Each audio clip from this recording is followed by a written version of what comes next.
Olá, tudo bem, pessoal? Bom dia, boa tarde ou boa noite. Pois bem, a aula de hoje é uma aula que faz parte do conteúdo da base curricular do nono ano. E estamos, com relação ao nono ano, estudando a chamada República da Espada. O que foi a República da Espada?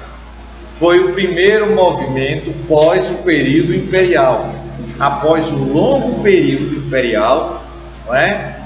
Onde Dom Pedro II foi o governante que passou até os dias de hoje mais tempo no poder. O governo imperial tinha, como eu falei nas aulas anteriores, tinha a característica de ser um governo que não estava mais atendendo aos anseios de grande parcela da população brasileira e o percentual da população brasileira e vai começar a ter seu poder diluído, não é? É como se fosse um poder constituído que aos poucos ele foi apresentando fraquezas, o poder imperial foi apresentando situações de fragilidade política, até que teve a finalização do fim do regime imperial no Brasil e o surgimento de uma república. Eu tenho sempre essa preocupação em demonstrar o significado dos termos para vocês. O termo república vai significar coisa pública, coisa do povo. Era um regime que já estava ocorrendo em grande parte dos nossos vizinhos aqui na América. E o Brasil permanecia ainda com o regime imperial. No entanto, no dia 15 de novembro de 1889, não que eu vá cobrar em relação a datas, não é? Não. É só para você se situar historicamente. Em 15 de novembro de 1889, foi proclamada a República.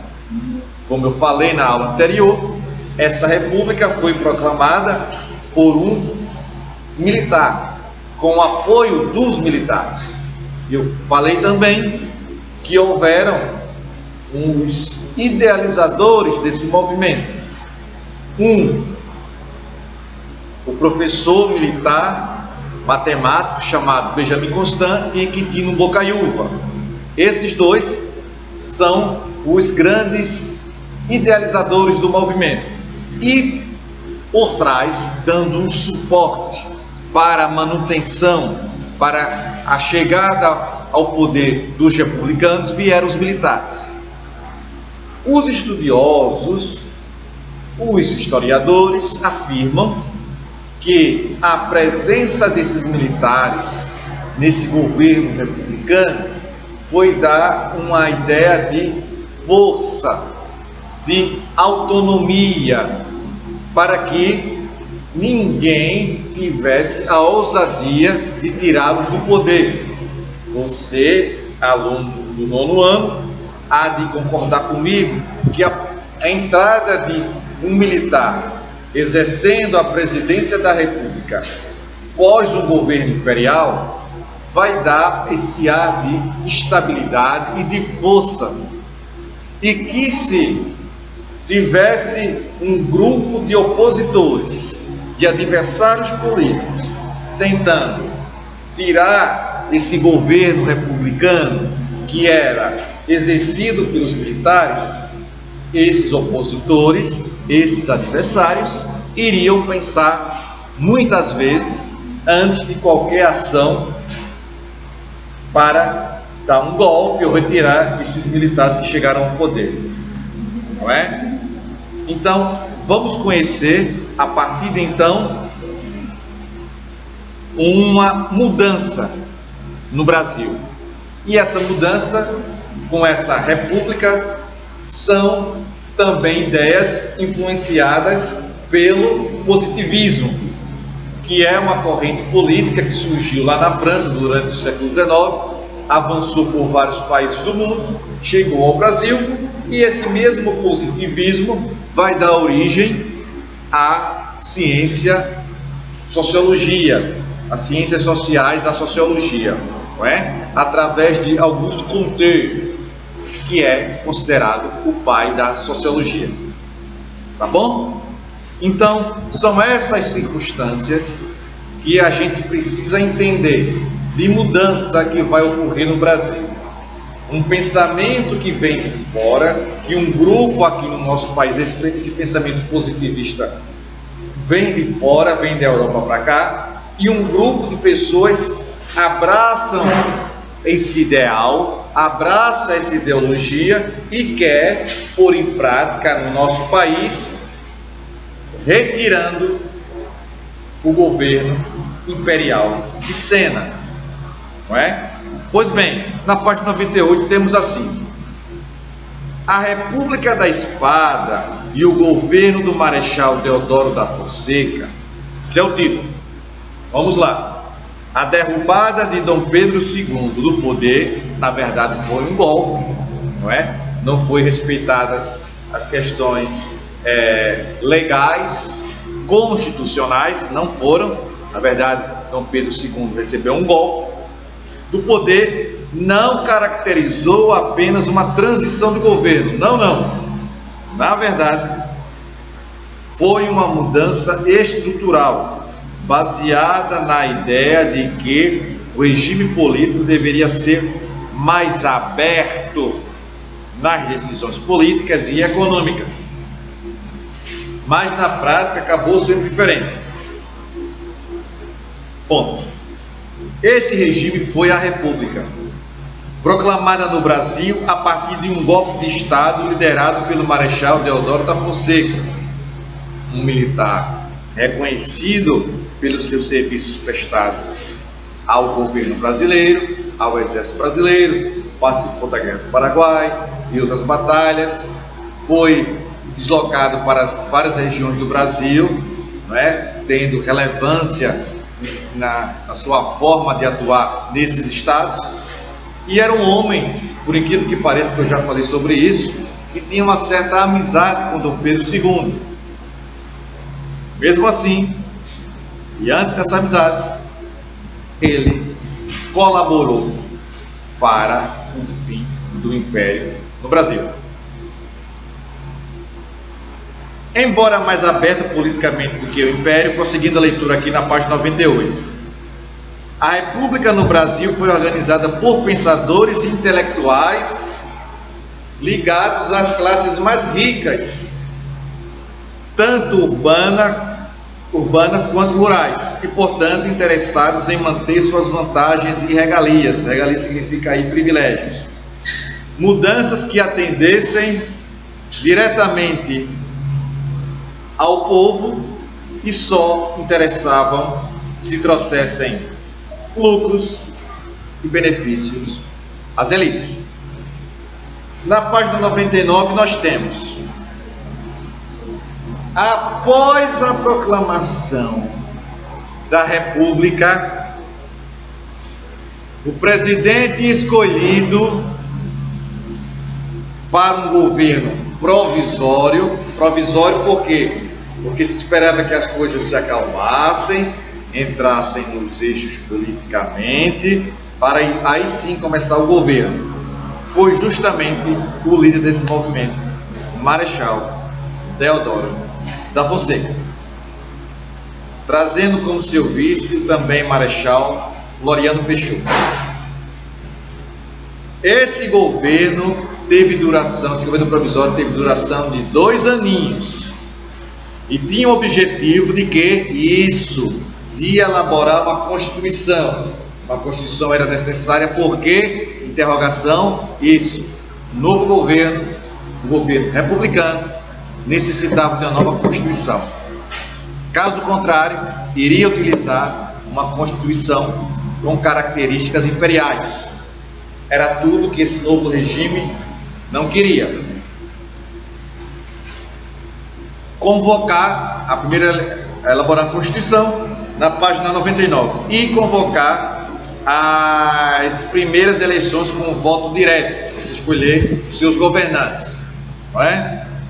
Anteriormente, até o Império não era assim, tinha algumas eleições para, por exemplo, presidente de província, e esse presidente de província indicava alguém para administrar as cidades.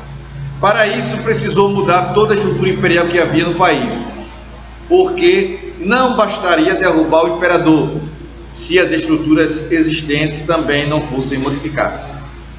Assim, as câmaras de províncias passaram a ser compostas e administradas por militares ou civis indicadas pelo Marechal Deodoro. E aqui nós temos um gráfico, apontando a base monetária do Brasil na primeira década, como é que estava. Vamos ver aqui as primeiras medidas tomadas por Deodoro da Fonseca. Ainda na página 99, nós observamos um link que vai descrever quem foi Quintino Bocaiúva e quem foi Benjamin Constant. Esse grupo, vamos ver aqui, então, ainda na página 99, quais foram, as medidas tomadas por Deodoro da Fonseca quando este assumiu o poder. Primeiro, nomeação de um corpo ministerial formado por civis e militares, com destaque para Rui Barbosa, ministro da Guerra.